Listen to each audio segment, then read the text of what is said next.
Ողջույն, ես Արտուն Խաչիկյանն եմ եւ ինձ խաբել են։ Այո, բայց խաբել են ոչ միայն ինձ, այլ նաեւ բոլորիդ, իմ թանկագին ընկերներ, լկտիաբար եւ առանց ամոթի։ Եվ հիմա ես այս տեսանյութը ձայնագրում եմ, որպեսզի մանրամասն պատմեմ հայ ժողովրդին, երևի թե վերջին 100 տարվա ընթացքում ամենամեծ ողբերգության մասին։ Բաժանորդագրվեք, եթե ցանկանում եք իմ էջին, եւ ես իմ խոստումներս քամուն չեմ տալիս։ Ես պարտավորում եմ ուրախացնել ձեզ նոր բացահայտումներով։ Նախկինում մենք հիմնականում քննարկում էինք մեր հանրապետության արտաքին քաղաքականության վերաբերող հարցերին։ Սակայն Հայաստանում սկսված այս տերորը, այս բռնաճնշումները, ինչպես նաև իմ եւ իմ ծանոթներիս դեմ ուղղված զրպարտության արշավը ստիպում են ինձ դուրս գալ այս հարցերի շրջանակից։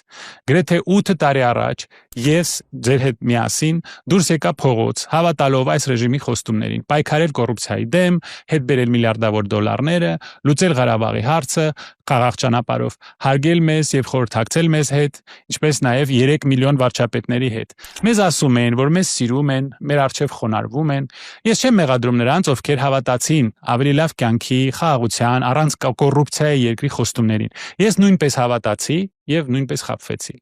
Գլխավոր պատճառը, թե ինչու մենք հավատացինք այս մարդկանց, կոռուպցիան էր։ Այո, Հայաստանում կար կոռուպցիա եւ կար անարդարություն, եւ կային լուրջ խնդիրներ, որոնք կապված էին նախկին ղեկավարության հետ, եւ մենք բոլորս հոգնել ենք դրանից։ Իսկ այս մարդիկ խոստանում էին, որ կոռուպցիա այլևս չի լինելու։ Անցավ 7 տարի։ Այս խոստումները մեկը մյուսի հետևից ձախողվեցին։ Ղարաբաղում խաղաղության փոխարեն մենք 3 պատերազմ ունեցանք։ Ղարաբաղը հայաթափվեց, 5000 տղա զոհվեց։ Առաջնորդները մեզ տարան դեպի այս պարտությունը, ամենածանրը մեր պատմության ավելի քան 100 տարվա ընթացքում։ Ժողովրդավարության փոխարեն մենք ունենք ճնշումներ, տերոր, մի դիկտատոր, որը վարվում է մեր երկրի հետ, ինչպես իր սեփական ոստիկանական պետության հետ։ Սպառնում է, շանտաժի է ենթարկում, ձերբակալում է բոլորին, ում ցանկանա։ Մենք վերածվել ենք ոստիկանապետության, բռնապետության, որտեղ սև դիմակներով ուժայինները կարող են մտնել ցանկացած մարդու տուն եւ նրան գցել գետնին։ Ահա սա է նրանց խոստացած ժողովրդավարությունը։ Ներխուժում են մեր քաղաքացիների անձնական կյանքը։ Մարդկանց մասին զզվելի ստեր են տարածում։ Նրանց հետևից լրտեսում են ու շանտաժի են ենթարկում։ Ուր էլ որ գնաս, ձեզ կարող են հետևել ու նկարել։ Ցանկացած պահին սև դիմակներով մարդիկ կարող են բռնել ձեզ ու փռել ասֆալտին, ինչպես նա ասում է։ Օրենք չկա, քաղաքական իրավունքներ չկան, խոսքի ազատություն չկա, արդարադատություն չկա։ Մենք կվերացնենք կոռուպցիան, կլինի լիարժեք թափանցիկություն, ազնիվ կառավարություն։ Այսպես էին նրանք ասում։ Ասում էին, որ կոռուպցիա չի լինելու, ոնց որ նախկին նախագահների ժամանակ, երբ որ մի օլիգարխ կամ բիզնեսը ու իշխանությունը իր հետ միանում էին, միախառնում էին իրենց բիզնեսները, շահերի ոչ մի բախում չի լինելու։ Պետական պաշտոնյաները չեն կարող միաժամանակ բիզնեսմեն լինել, դա շահերի բախում է։ Իշխանության եկած մարդիկ փոխվեցին, բայց այս կոռուպցիոն սխեմաները մնացին նույնը։ 8 տարի անց ես տեսնում եմ նույն սխեմաները, նույն մարդկանց, նոր դեմքեր, բայց կոռուպցիայի մեխանիզմը ժամացույցի պես աշխատում է։ Եվ հենց այն մարդիկ, ովքեր խոստանում են պայքարել կոռուպցիայի դեմ, հիմա անում են նույն բանը, ինչի մեջ մեղադրում են նախկին ռեժիմին։ Ինչի մեջ էր խումբը մեղադրում մեր նախկին իշխանությունները։ Շատ բաների մեջ։ Նրանք ասում էին, մեղադրում են նրանց, որ պետբյուջեից փողեր են հանվում եւ բաժանվում իրենց ընկերների եւ բարեկամների միջև։ Հայաստանը վերածվում են ընտանեկան բիզնեսի։ Նրանք մեղադրում էին նախկին ղեկավարությանը մասնավոր բիզնեսը պետական գործերի հետ խառնելու մեջ։ Նրանք մեղադրում էին նախկիններին թաքուն հաշիվներ բացելու եւ իրենց ընտանիքի անդամների անուններով թաքուն բիզնես անելու մեջ։ Նրանց մեղադրում էին կառավարության անդամների բարեկամներին ու ընկերներին պատկանող մասնավոր ընկերություններին արտոնություններ եւ հատուկ միջոցներ տալու մեջ։ Նրանք մեղադրում էին օլիգարխների հետ համագործակցելու եւ մոնոպոլիաներ կամ մենաշնորհներ ստեղծելու մեջ, դրա վրա աչքեր փակելու մեջ։ Նրանք մեղադրում էին նախկիներին, որ ապրում են ճոխ կյանքով, քշում են թանկարժեք մեքենաներ ու գնում են շքեղ ճանապարհորդությունների, այն դեպքում երբ ժողովուրդը սոված էր։ Այս խմբի անդամները իրենց ներկայացնում էին որպես ժողովրդից եկած մարդիկ, հասարակ մարդիկ, մեր բոլորի պես։ Նրանք մեր բոլորից նման էին, համեստ էին հագնվում, հասարակ հագուստ էին կրում, նրանք քայլում էին փողոցներով, մարդկանց մեջ, աշխատանքի էին գնում հեծանիվով։ Այդ շոուն պետք է մի միտք հասցներ մեզ։ Մենք ձեզ նման ենք։ Մենք հասարակ տղերք ենք, ժողովրդի նման մարդիկ ենք։ Մենք ձեր կողմից ենք։ Մենք նման չենք նախկին ղեկավարների, մենք միլիոնատերներ չենք, թանկ մեքենաներ չենք քշում, թանկարժեք արձակուրդների չենք գնում։ Բայց վարագույրը ընկավ եւ շոուն ավարտվեց։ Եվ մենք տեսանք իրենց իսկական դեմքը, դիմակները ընկան։ Հիմա տեսնենք, թե ինչի բերեցին մեր այս մարդիկ եւ այն յուրաքանչյուր կետը, որով մեղադրում են իրենց ընդդիմադիրներին կամ նախկիններին, թե ինչպես նրանք իրականացրեցին սրանք իրենց կյանքում։ Այս հասարակ տղերքը սկսեցին նույն թանկարժեք մեքենաներ օգտագործել, նույն օլիգարխների կամ նոր օլիգարխների հետ ճանապարհորդությունների գնալ։ Նրանք սկսեցին պետբյուջեին վերաբերվել որպես իրենց անձնական փողին եւ բաժանել իրենց ընկերներին եւ բարեկամների ձեռնարկություններին։ Նրանք, ովքեր ձևացնում էին, որ ժողովրդի միջից դուրս եկած հասարակ տղերք են, սկսեցին քշել թանկարժեք մեքենաներ, թռչել օլիգարխների ինքնաթիռներով, գնում էին նույն շքեղ արձակուրդները։ Նրանք սկսեցին պետբյուջեին վերաբերվել որպես իրենց անձնական փողին եւ այդ նվիրաբերել իրենց ընկերներին եւ բարեկամներին ձեռնարկություններին։ Նրանք սկսեցին պետական պայմանագրեր ու մրցույթներ բաշխել իրենց ընկերների ու բարեկամների ձեռնարկություններին։ Իշխանության գայթակղությունը շատ արագ ցույց տվեց ժողովրդի միջից դուրս եկած հասարակ տղերքի իսկական բնույթը։ Բայց լիրիկական նահանջը ավարտված է։ Այս պահից սկսած մենք խոսելու ենք միայն փաստերի հիման վրա, որոնք հաստատվել են տարբեր լրատվամիջոցների կողմից եւ հասանելի են բաց աղբյուրներում։ Կխոսենք ամսաթվերով, թվերով եւ փաստերով։ Սկսենք թվերից։ 2018 թվականին Հայաստանը կոռումպացված էր։ Ըստ Transparency International կազմակերպության կոռուպցիայի ընկալման հարցմանը մեր համաթիվը 35 միավոր էր։ Դա նշանակում էր, որ մարդիկ երկիրը համարում էին կոռումպացված եւ արդարացիորեն։ Բայց հետո գործերը լավացան 2019-ին եւ 20-ին թվականներին մեր նիշը բարձրացավ մինչև 49։ Դա ցույց է տալիս, որ կա որոշ առաջընթաց։ Մարդիկ հավատում էին, որ իրական փոփոխություն է եղել, բայց ահա թե ինչի մասին են խոսում այդ թվերը։ Եկեք տեսնենք, թե ինչով դա վերջացավ։ Հայաստանը մնում է եվրոպական երկրների միջին մակարդակից ցածր կոռուպցիայի ցուցիչով։ Եվ գիտեք ինչն է հետաքրքիր։ Վրաստանը մեր հարևանը մեզանից բարձր է, Մոլդովան ավելի բարձր, նույնիսկ Ադրբեջանը որոշ ցուցանիշներով ավելի լավ վիճակում է։ Ստացվում է, որ հեղափոխությունը կանգ առավ կես ճանապարհին։ Սկսեց կարծես թե լավ, բայց խորքային փոփոխություններ չեղան։ Ինչու՞։ Եկեք հասկանանք 4 կոնկրետ պատմությունների օրինակով։ 2018 թվականին իշխանության եկավ քաղաքացիական պայմանագիր խումբը։ Իր այդ խմբի վարչապետը խոստանում էր ֆինանսների լիակատար թափանցիկություն։ Ամեն դրամը բոլորի աչքի առաջ։ Ոչ մի ստվերային ներմուծումներ։ 21 թվականի կուսակցությունը նույնիսկ իր նոր հակակոռուպցիոն կանոնները ընդունեց։ Արգելեցին խոշոր կորպորատիվ նվիրատվությունները, սահմանափակվեցին մուծումների չափը։ Հրաշալի է, կարծես թե ամեն ինչ ուղղակի հրաշալի է։ Բայց ահա OCCRP, այսինքն Organized Crime and Corruption Reporting Project, այս հետաքննության արդյունքները։ Նրանք նայեցին կուսակցության 22 թվականի ֆինանսական հաշվետվություններին եւ գտան մի տարօրինակ բան։ 2022 թվականին կուսակցությունը հայտարարել էր 140 նվիրատու։ Եվ գիտեք ովքեր էին նրանք։ Գրեթե բոլորը սեփական ընտրություններում հենց կուսակցության տեխնացուները։ Եկեք մտածենք սրա մասին։ Կուսակցական տեխնացուները փողին նվիրաբերում իրենց սեփական կուսակցությանը։ Տրամաբանական է, գուցե, բայց եկեք ավելի խորը փորփորենք։ Լրագրողները զանգահարել էին այդ նվիրատուներից մեկին եւ նրանց կեսը պատասխանել էր, որտեղից մենք գիտենք, ես ոչ մի բան չեմ նվիրաբերել։ Նրանք հաշվետվության մեջ տեսել էին, որ իբր փող են փոխանցել, բայց իրականում նրանք այդպիսի բան չէին արել։ Ինչպես գրում էր OCCRP-ն, Չարենցավան քաղաքի ավականու անդամ Լիլիթ Հարոյանը զայրացել էր իմանալով, որ իշխող քաղաքացիական պայմանագիր կուսակցության 2022 թվականի հաշվետվության մեջ ինքը նշված է որպես դոնոր, որը իբր փոխանցել է 1 միլիոն դրամ, մոտ $2500 իր կուսակցությանը։ Էս ինչ կատակ է, սա էր նրա արձագանքը։ Ընդ որում այս տարի նա հայտարարել էր 0-ական եկամուտ։ Առաջին անգամ եմ լսում։ Կտրուկ հայտարարել էր նա լրագրողներին։ Որտեղից եկամուտ չունեցող մարդուն փող նվիրատվության համար։ Բայց սա դեռ ամենը չէ։ Լրագրողները օրինաչափություններ են գտել։ Միևնույն քաղաքում մի քանի հոգի նույն օրը նվիրաբերել են նույն գումարները։ Ուղղակի զուգադիպություն է։ Հնարավոր է։ Մուծումների չափը հաճախ գերազանցում էր նվիրատուների տարեկան եկամուտները։ Եվ ինչ է հետաքրքիր, հաճախ գերազանցում էր օրենքով սահմանված 2.5 միլիոն դրամի շեմը։ Որոշ մարդիկ նույնիսկ խոստովանել էին լրագրողներին. այո, նվիրատվություններ կարող է արվել է իմ անունից, այսինքն առանց իմ գիտության։ Ինչպես գրում է օրակարգը, հետևությունները անմխիթարական են։ Մկրտիչ Կարապետյանը OCCRP միջազգային նախագծի համատեղ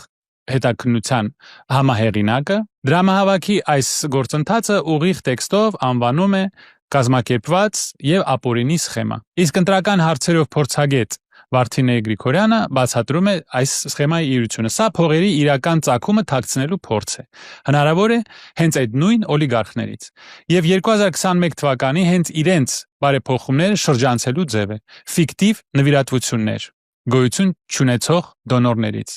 Այս դեպքում որտեղ են իրական փողերը, որտեղից են դրանք գալիս, որտեղ են իրական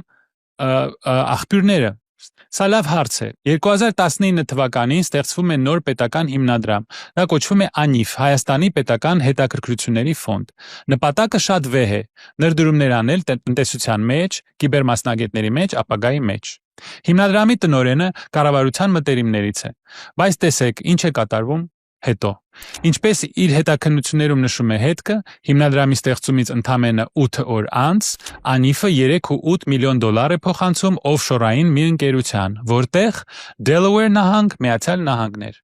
Ում է պատկանում այս ընկերությունը, հիմնադրամի տնօրենի կնոջ ընկերոջը։ Թույլ տվեք կրկնել, որ պարզ լինի։ 8 օր առաջ ստեղծված պետական հիմնադրամը հարկատուների փողերը փոխանցում է օֆշոր, պետի կնոջ ընկերոջը։ Փողերը պետք է օգտագործվեին CFW ընկերության 49% գնելու համար։ Մի ընկերություն, որը իբր պետք է լիներ մասնագետների պատրաստության համար ստեղծված ընկերություն։ Գլխավոր բառը իբր։ CFW ընկերությունը երբեք ոչ մի հաշվետվություն չի տվել։ Ուր գնացին փողերը, ոչ մեկին չեն հետաքրքրում։ Բայց եկեք տեսնենք, թե հետո ինչ եղավ CFW-ի հետ։ Երբ հիմնադրամը սկսեց ներդրումներ անել, ընկերությունում աշխատում են 15 հոգի։ 1 տարի անց այնտեղ մնացել էր 1 մարդ, տնօրենը։ Ով էր այս տնօրենը? ԱՆԻՖ-ի հիմնադրամի տնօրենի կնոջ մտերիմ ընկերը։ 15 հոգուց 1 հոգի։ Այսպիսի տեսք ունի ընկերությունը, որը իբր թե կիբերմասնագետներ էր պատրաստում։ Շատ արդյունավետ է։ Բայց սիրելի ընկերներ, սա դեռ ծաղիկներն են։ Հիմա կլսեք ամենասարսափելիի մասին։ ԱՆԻՖ-ը ուներ մասնաճյուղ Մոսկվայում։ Եվ ահա 2020 թվականից մինչև 24 թվականները Երևանից Մոսկվա է գնում աստղաբաշխական գումար 2.7 միլիարդ դրամ։ Դա մոտավորապես 7 միլիոն դոլար է։ 7 միլիոն դոլար մեր հարկատուներից գրպանից։ Եվ գիտեք ինչի համար, ոչ ոք չգիտի։ ԱՆԻՖ-ի ներկայիս ղեկավարությունը պաշտոնապես հայտարարում է. իրենք տեղեկություն չունեն, թե այդ մասնաճյուղը ինչ ծրագրեր է արել։ Պատկերացնում եք, միլիարդներ են գնացել, իսկ արդյունքը 0։ Դատարկություն։ Մոսկվայի գրասենյակի ղեկավար Սերգեյ Գրիգորյանն էլ ԱՆԻՖ-ի նախկին փոխտնօրենն է։ Նա հիմա ասում է, թե իբր լուրջ գործեր են արել, բայց նոր ղեկավարները ոչ պրոֆեսիոնալ են ու քանդել են ամեն ինչ։ Բայց եկեք նայենք փաստերին։ Այդ 7 միլիոն դոլարից 6 միլիոնը ծախսվել է աշխատավարձերի ու պարգևավճարների վրա։ Լսեցիք։ Փողի մեծ մասը ուղղակի կերել են աշխատավարձի տեսքով։ Իսկ հիմա ուշադրություն, որտեղ էր տեղակայված այդ թանկարժեք գրասենյակը։ Մոսկվայի ամենաթանկ թաղամասում, Օստոժենկա փողոցում, պատմական շենքում, Տուրգենևի թանգարանի կողքին, էլիտար մի տեղ։ Եվ ինչ պարզվեց, երբ ԱՆԻՖ-ը դադարեցրեց վարձակալությունը, այդ նույն էլիտար օֆիսում տեղավորվեցին հենց Սերգեյ Գրիգորյանի անձնական ֆիրմաները։ Ստացվում է, պետական փողերով տարիներով պահել են մի օֆիսը, որպեսզի վերջում այն ծառայի պաշտոնյաների անձնական բիզնեսին։ Ինքը Գրիգորյանը դա նույնիսկ չի երգում, ասում է, դե ԱՆԻՖ-ը դրանից միայն շահեց։ Հրաշալի տրամաբանություն է։ Բա խոստացած ծրագրերը, հիշում եք իմ տունը նախագիծը։ Խոստանում էին մոդուլային տներ սարքել զինվորականների համար, սահմանամերձ գյուղերի համար։ Գունավոր սլայդեր էին ցույց տալիս, տուֆից սիրուն տներ էին ցույց տալիս։ Ուր են այդ տները, չկան։ 0։ Ծրագիրը մնաց թղթի վրա։ Փոխարենը միլիոնավոր դոլարներ գնացին Մոսկվա եւ անհետացան։ Հիմա ամենակարևոր հարցը. ով է պատասխանատու։ Այդ տարիներին ԱՆԻՖ-ի տնօրենի խորհրդի նախագահը Տիգրան Ավինյանն էր։ Այո, Երևանի ներկայիս քաղաքապետը։ Նա էր ղեկավարում այս կառույցը, երբ այս միլիարդները հոսում էին դուրս։ Նույնիսկ այս խմբի ղեկավարը հունվարին ասուլիսի ժամանակ ստիպված էր խոստովանել. մեջբերում եմ նրա խոսքերը։ Ես դա գնահատում եմ որպես ձախողում, որպես խայտառակություն։ Դա վստահության չարաշահում է։ Այս անձը ասում է, խայտառակություն է։ Քննչական կոմիտեն քրեական գործ է հարուցել, պաշտոնյաների դիրքի չարաշահում եւ յուրացում հոդվածներով։ Բայց գիտեք ինչն է ամենահետաքրքիրը։ Քրեական գործ կա, բայց մեղադրյալներ չկան։ ոչ ոք ձերբակալված չէ, ոչ ոք պատասխան չի տվել։ Տիգրան Ավինյանը շարունակում է ժպտալ ու ղեկավարել Երևանը։ Փողերը չկան, տները չկան, արդյունքը խայտարակություն, բայց նստողել չկա։ Իսկ հիմա մի ուրիշ պատմություն, որը նման է վատ դետեկտիվի, բայց սա իրականություն է։ Հայաստանի այսպես կոչված վարչապետը եղբայր ունի, իր անունը բոլորը գիտեն, Արմեն Պաշինյան։ Ինչպես գրում է FIPAM-ը 2022 թվականին, իր եղբայրը Ռուսաստանից վերադառնալուց հետո ցուցադրել է կարիերայի թռիչք եւ կտրուկ աճ։ Այս անձը ապրում էր Ռուսաստանում մինչև 2018 թվականի հեղաշրջումը եւ վերադարձավ Հայաստան դրանից հետո։ Ըստ զինծառայողների ապահովագրության հիմնադրամի պարտադիր վճարումների, նա Հայաստանում սկսել է աշխատել 2019 թվականի փետրվարից։ Լրագրողների հետ զրույցում այս անձը հայտարարել է, որ Ռուսաստանում աշխատել է որպես լոգիստիկայի տնօրեն, ինչ-որ լոգիստիկ ընկերությունում։ Երբ նրան հարցրել էին ընկերության անունը, նա հրաժարվել է պատասխանել, ասելով, որ դրա համար պահանջում է ընկերության տնօրենի թույլատրությունը։ 21 թվականի ապրիլից մինչև 22 թվականի փետրվար ընկած ժամանակաշրջանում այս անձը դարձավ 4 ընկերության տնօրեն։ 21 թվականի ապրիլի 9-ին միաժամանակ Go Trade SP եւ Mina Maya SP-ի տնօրեն, 21 թվականի ապրիլի 27-ին Argishti 2 SP-ի տնօրեն, 22 թվականի փետրվարի 19-ին Mit Agro SP-ի տնօրեն։ Բոլոր 4 ընկերությունները կապված են Քոքոբելյանների ընտանիքի հետ, Ազատ դեմոկրատներ կուսակցության ղեկավար նախկին падգամավոր Խաչատուր Քոքոբելյան։ Հատկանշական է, որ մինչև այս անձի նշանակվելը այս ընկերությունների տնօրենը Տիգրան Գևորգյանն էր։ Հակակոռուպցիոն կոմիտեի նախագահ Սասուն Խաչատրյանի կնոջ եղբայրը։ Հիմնական հետաքննական հոդվածը FIP-AM լրացուցիչ հրապարակումներ, Espress-AM, armeniareport.com եւ News-AM աղբյուրներ են։ Առաջին ընկերությունը Go Trade-ն է, ստեղծվել է 18 թվականի հեղաշրջումից մի քանի շաբաթ անց։ Զբաղվում է գյուղտեխնիկայի, վարձակալությամբ եւ լիսինգով։ Սեփականատեր Ազատ դեմոկրատներ կուսակցության ղեկավար Խաչատուր Քոքոբելյանն է։ 21 թվականի ապրիլի 9-ին այս անձի եղբայրը դառնում է այս ընկերության տնօրենը։ Երկրորդ ընկերությունը Mina Maya փոքր հիդրոէլեկտրոկայան Եղեգիս գետի վրա։ Հիմնադրվել է 2001 թվականին։ Այս ընկերությունը հետաքրքիր պատմություն ունի։ Հեղաշրջումից հետո 2019 թվականին ընկերությունը գնում է նույն Խաչատուր Քոքոբելյանի եղբայրը Վաչիկ Քոքոբելյանը։ Եվ նորից 21 թվականի ապրիլի 9-ին նորեն է նշանակվում այս խմբի ղեկավարի եղբայրը։ Նույն օրը երկու ընկերություն, մեկ մարդ, վարչապետի եղբայրը։